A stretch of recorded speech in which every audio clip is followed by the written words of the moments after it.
ويل لكل همزة لمزة الذي جمع مالا وعدده يحسب أن ماله أخلده كلا لينبذن في الحطمة وما أدراك ما الحطمة نار الله الموقدة التي تطلع على الأفئدة إنها عليهم مؤصدة في عمد ممددة. Surat Al-Humazah adalah surat ke-104 dalam Al-Quran. Surat ini mengingatkan kita tentang bahaya sifat buruk seperti mencela, menggunjing, dan sombong terhadap orang lain. Allah memulai surat ini dengan memberikan peringatan yang sangat keras. Celakalah bagi setiap pengumpat dan pencela. Ini adalah peringatan bagi mereka yang suka mencela orang lain, baik secara langsung maupun diam-diam. Namun, orang ini salah besar. Ia mengira bahwa kekayaannya akan membuatnya abadi dan aman dari segala bahaya. Tetapi kenyataannya, kekayaan tidak menjamin keselamatan atau kehidupan yang abadi. Allah memberi peringatan yang tegas. Sekali-kali tidak, sesungguhnya dia akan dilemparkan ke dalam api yang sangat panas.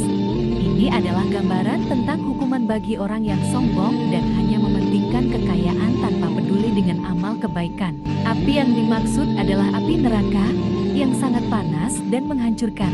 Allah mengingatkan kita bahwa kita tidak akan tahu betapa mengerikannya hukuman itu, kecuali jika kita terjatuh ke dalamnya. Api ini bukanlah api biasa. Ini adalah api yang disiapkan oleh Allah, yang sangat panas dan memusnahkan segala sesuatu yang ada di dalamnya. Api ini bukanlah api biasa. Ini adalah api yang disiapkan oleh Allah, yang sangat panas dan memusnahkan segala sesuatu yang ada di dalamnya. Api yang disebutkan dalam surat ini sangat dahsyat. Ia bisa menyentuh hati dan membakar jiwa, memberikan rasa sakit yang tak terbayangkan. Ini adalah gambaran dari hukuman yang sangat pedih. Melalui surat ini, kita diingatkan untuk menjauhi sifat sombong, menggunjing, dan mencela orang lain. Sebaliknya, kita harus belajar untuk bersyukur, rendah hati, dan peduli dengan sesama. Semoga kita semua terhindar dari sifat buruk dan selalu dilimpahkan dengan kebaikan. Amin. Pada kesempatan kali ini kita akan bersama-sama mentadabburi salah satu surat dari surat-surat Juz Amma, yaitu surat Al-Humazah. Surat Al-Humazah. Yang Allah Subhanahu wa taala membuka firman-Nya dengan wailul likulli humazatil lumazah. Celakalah bagi setiap pengumpat dan pencela. Seluruh surat dalam Al-Quran yang dibuka dengan wail, celaka, cuma 2 surat. Itu surat wailul lil mutaffifin sama surat wailul likulli humazatil lumazah. Adapun wailul lil mutaffifin itu artinya kecelakaan bagi orang-orang yang mengurangi takaran timbangan tatkala dia menjual kepada orang lain. Ini berkaitan dengan orang yang mengambil hak orang, mengurangi hak orang. Harusnya dia jual dengan penuh timbangannya tapi dia kurangi. Karena ini berkaitan dengan hak orang lain, maka Allah mengatakan celaka. Karena kita tahu bahwasanya dosa ada 2 model. Dosa berkaitan dengan diri sendiri, ya, seperti berzina, mungkin kayak dosa berkaitan meninggalkan sholat, malas beribadah, puasa malas-malasan, ya. Ada dosa berkaitan dengan orang lain. Dan dosa berkaitan dengan orang lain lebih berbahaya. Karena dosa kalau kita berkaitan dengan diri kita, pada dasarnya Allah Maha memaafkan. Tapi kalau dosa berkaitan dengan orang lain, pada dasarnya orang lain akan nuntut kita pada hari kiamat kelak. Makanya Sufyan Ats-Tsauri pernah berkata, la antalqallaha bisab'ina dzamban fima bainaka wa bainallah ahwanu alaika min antalqahu bidzambin wahidin fima bainaka wa bainal ibad. Ya, bahwasanya engkau bertemu dengan Allah dengan membawa 70 dosa, antara engkau dengan Allah masih lebih ringan daripada engkau bertemu dengan Allah dengan bawa 1 dosa engkau menzalimi orang berkaitan dengan hak orang lain. Imam Syafi'i pernah berkata, bi'sal zad lil ma'ad udwanu alal ibad. Seburuk-buruk bekal menuju hari kiamat adalah berbuat kezaliman kepada hamba Allah yang lain.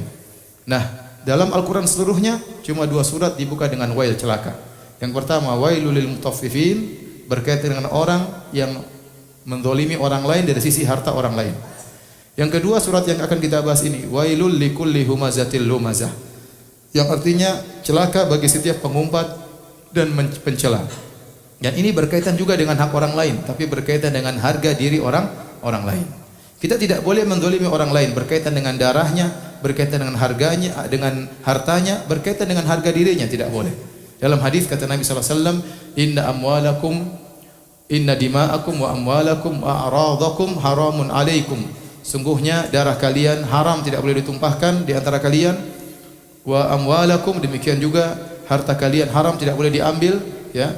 Wa a'radakum, demikian juga harga diri kalian haram, tidak boleh dijatuhkan. Sebagaimana tidak boleh kita ganggu orang lain dari sisi kita pukul dia atau kita ambil hartanya, tidak boleh juga kita menzalimi orang lain dari sisi harga dirinya. Nah, surat wailul likulli humazatil lumazah berkaitan dengan menzalimi orang lain dari sisi harga dirinya. Yaitu apa? Seorang yang humazah lumazah, yaitu mengumpat dan mencela. Ada perbedaan pendapat di kalangan para ulama, apa bedanya antara humazah dengan lumazah. Sebagian ulama mengatakan humazah yaitu mencela orang lain, mencela harga dirinya dalam kondisi orang lain tersebut tidak ada di hadapannya, seperti ghibah dan yang lainnya. Adapun lumazah artinya mencela orang lain di hadapannya. Ente brengsek, ente rendahan, ente gini ya, itu namanya lumazah. Kalau humazah misalnya menggibah, menjatuhkan harga dirinya, menulis dan tidak di hadapan dia. Ini di antara pendapat sebagian ulama. Sebagian ulama mengatakan humazah berkaitan dengan mencela orang lain dengan lirikan mata, dengan mencibir, dengan lisan, dengan gerakan misalnya begini atau gimana lah. Tapi kalau lumazah langsung dengan lisan. Lumazah langsung dengan apa? Lisan. Ya. Intinya semua yang menunjukkan pencelaan, penghinaan, perendahan kepada orang lain, maka itu tidak diperbolehkan. Kalau Anda punya hal yang membuat Anda lebih daripada yang lainnya, bukan berarti Anda harus merendahkan yang lainnya. Oleh karenanya orang yang sering humazah lumazah, sering mencela, merendahkan, menghina, ini biasanya orang ini sombong. Karena tidaklah dia sering begitu kecuali dalam hatinya ada merasa tinggi, sehingga sedikit-sedikit merendahkan orang lain. Ya, tapi kalau dia tidak merasa tinggi, dia tahu dia juga punya kekurangan, dia tidak mudah untuk mencela orang lain. Dia juga tahu dia sering salah, dia sering melanggar. Ya. Tapi kalau dia merasa tinggi, merasa hebat, maka dia mudah untuk mencibir, merendahkan, nyinyir orang lain. Itu humazah lumazah. Ya. Kata Nabi SAW, al-kibr batarul haq wa ghamtun nas. Namanya sombong itu menolak kebenaran, sudah jelas kebenaran di hadapan dia ditolak, wa ghamtun nas, dan merendahkan orang lain. Makanya dalam hadis kata Rasulullah SAW, al-muslim akhul muslim, la yadhlimuhu wa la yuslimu wa la yahqiruhu. Seorang muslim saudara bagi yang lain, jangan dia rendahkan muslim yang lain. At-taqwa hahuna. Ya. Ketakwaan itu di dalam hati kata Nabi SAW. Bihasbi imri'in minasyarri an yahqira akhahul muslim. Cukuplah seorang dikatakan buruk kalau dia merendahkan saudaranya. Oke, hati-hati ikhwan. Kalau Anda punya kelebihan, Anda melihat orang punya kekurangan, jangan Anda rendahkan dia, jangan Anda hinakan dia ya. Saya bilang sampai di kalangan ustaz tidak boleh, misalnya ada ustaz pintar alim, terus ada orang ustaz cuma bisa ngajar Al-Fatihah, cuma bisa ngajar TPA, jangan kita hina. Percuma belajar jauh-jauh cuma ngajar TPA. Ya akhi, dia punya kelebihan cuma ngajar TPA, sudah jangan hinakan. Anda punya kelebihan bukan untuk Anda sombongkan, bukan untuk Anda remehkan orang yang lain. Kemudian kata Allah Subhanahu wa taala, alladzi jama'a malan wa addadah. Ayat ini pada asalnya berkaitan orang-orang kafir yang kerjanya mencela, mengumpat, dan di antara sifat mereka alladzi jama'a malan wa addadah. Dia mengumpulkan harta dan menghitung-hitungnya. Kata Allah Subhanahu wa taala, ya, addadah, yaitu menghitung-hitung, selalu menghitung, tiap hari hitung duitnya berapa, bertambahnya berapa, asetnya berapa, itu kerjaannya. Kenapa? Kata Allah, yahsabu anna malahu akhladah. Dia menyangka hartanya akan mengkekalkan dia. Sehingga akhirnya apa? Dia pelit, tidak mau bersedekah, tidak mau menyumbang. Dia kumpulkan hartanya. Kenapa? Dia menyangka kalau hartanya banyak, umurnya bertambah. Kalla, kata Allah sekali-sekali tidak. Umurnya tidak akan bertambah sama sekali. Apakah kalau kita punya rumah 10 berarti umur kita bertambah setahun? Jawabannya tidak. Apakah kita punya mobil 10 akan bertambah umur kita semenit? Jawabannya tidak. Jangankan setahun, 1 detik saja tidak akan bertambah. Mau harta sebanyak apapun, kalau tibanya meninggal akan meninggal. Tidak akan harta yang kita kumpulkan menambah umur kita meskipun hanya sedetik. Bahkan kata para ulama, Tatkala kita kerjaannya menghitung-hitung harta, umur kita berkurang sebenarnya. Kenapa berkurang? Ngitung-ngitung terus, nggak ada kerjaan, ngitung lagi. Akhirnya apa? Waktu habis untuk ngumpul-ngumpul dan ngitung-ngitung. Waktu habis untuk ngumpul-ngumpul dan ngitung-ngitung, tidak pernah puas. Maka umur dia sia-sia, akhirnya umurnya berkurang. Harta yang disangka menambah umurnya malah mengurangi apa? Harta mengurangi umurnya. Kemudian kata Allah Subhanahu wa taala, "Kalla la yumbadanna fil hutamah." Sekali-sekali tidak, hartanya tidak akan menambah umurnya dan dia akan dilemparkan dalam neraka al-hutamah. Nama neraka banyak ya. Nama neraka ada neraka Saqar ya, ada neraka Wail, ada neraka Jahannam, ada nar, ada al-hutamah. Al-hutamah diambil dari kalimat hatam atau tahtim yang artinya melumat. Jadi kalau api neraka mengenai tubuh manusia, dia akan melumat tubuh manusia, tidak ada satu sel pun yang tidak kena api tersebut dan langsung dibakar secara langsung. Makanya kata Allah Subhanahu wa taala, "Wa ma adraka mal hutamah." Tahukah engkau apa itu neraka al-hutamah? Narullahil muqadah, yaitu apinya Allah. Tatkala Allah mengatakan apinya Allah, itu berarti Allah mengagungkan perkara tersebut. Bukan api sembarangan, apinya Allah. Al-muqadah, yang dinyalakan ribuan tahun untuk semakin panas. Neraka sekarang sudah ada para ikhwan dan akhwat. Dan apinya sedang dinyalakan terus, dipanaskan, ya, supaya semakin panas. Nanti tatkala tiba hari kiamat baru didatangkan, ya, baru didatangkan. Sekarang apinya sudah ada dan sedang dipanaskan oleh Allah Subhanahu wa taala. Kata Allah, di antara ciri api neraka, allati tattali'u 'alal afidah, yang api tersebut langsung masuk ke dalam jantung, ke dalam dada, ya. Oleh karenanya Muhammad Tahir bin Ashur mengatakan, bedanya api neraka dengan api dunia. Kalau api dunia membakar, biasanya dari luar terlebih dahulu, baru kemudian semakin panas akhirnya masuk ke dalam.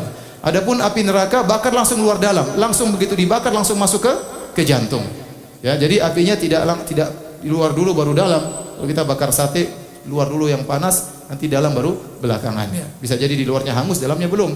Tapi kalau neraka jahanam langsung dibakar luar dalam, langsung tembus ke dalam dada manusia. Kemudian kata Allah di akhir ayat, fi amadin mumaddadah. Amad maksudnya adalah tiang-tiang yang mumaddadah, tiang-tiang yang panjang. Apa maksudnya? Dia mengatakan fi amadin mumaddadah, tiang-tiang panjang tersebut terbuat dari besi untuk menutup neraka. Jadi neraka sudah dikunci, ditutup lagi dengan apa? Tiang-tiang, sehingga enggak bisa keluar, enggak mungkin keluar.